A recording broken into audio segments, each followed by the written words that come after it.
The nation is on something close to high alert after two separate domestic terrorist-related or terrorist-infused attacks on Thursday. At Old Dominion University, a gunman killed one person and injured two others. The perpetrator had previously served a federal prison sentence for trying to support ISIS. In West Bloomfield, Michigan, a Lebanese-born U.S. citizen rammed his vehicle filled with explosives into a synagogue. He was, as I mentioned earlier, killed during that attack. CBS News Justice correspondent Scott MacFarlane joins me now. Let's start with Old Dominion. Scott, what do we know? It is a terror investigation, in part because police say the attacker, Mohammed J. Lowe, made a reference, a terroristic reference, before trying to execute this attack.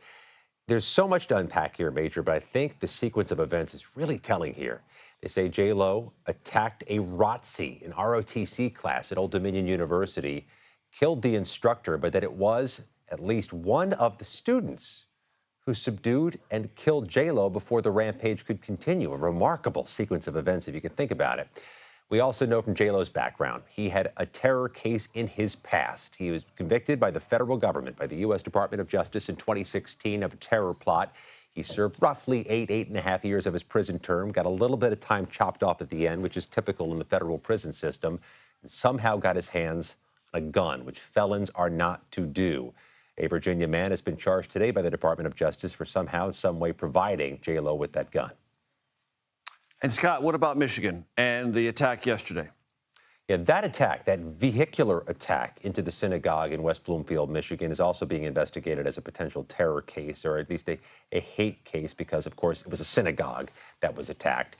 The investigation is broad at this point, but I think it's worth underscoring some of our CBS News reporting that the FBI had just done active shooter training at that synagogue 6 weeks ago. What's more, I've learned that there was other training for emergencies being provided to the Jewish faith leaders in that West Bloomfield community in the weeks prior to that. So everybody's on a heightened sense of alert, a heightened security posture, which may have been pivotal in preventing deaths inside the synagogue yesterday, but really speaks to the moment. And I think you're going to see a lot more than that in communities big and small, from Tucson to Tempe to Texas to Tallahassee. They're going to be better securing, enhancing security at synagogues. Scott, you are capable of going in many different directions on the beat that you occupy. There was a development today related to the Justice Department and the Federal Reserve Chairman. Catch us up.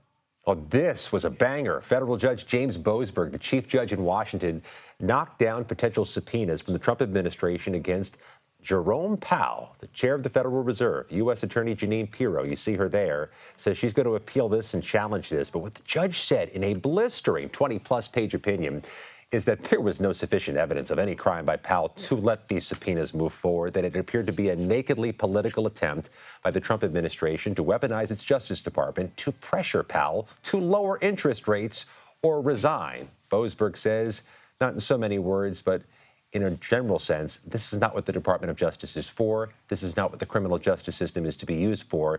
These subpoenas are to be quashed. Grateful as always to you, Scott MacFarlane. Grateful also that I will see you later in this very program.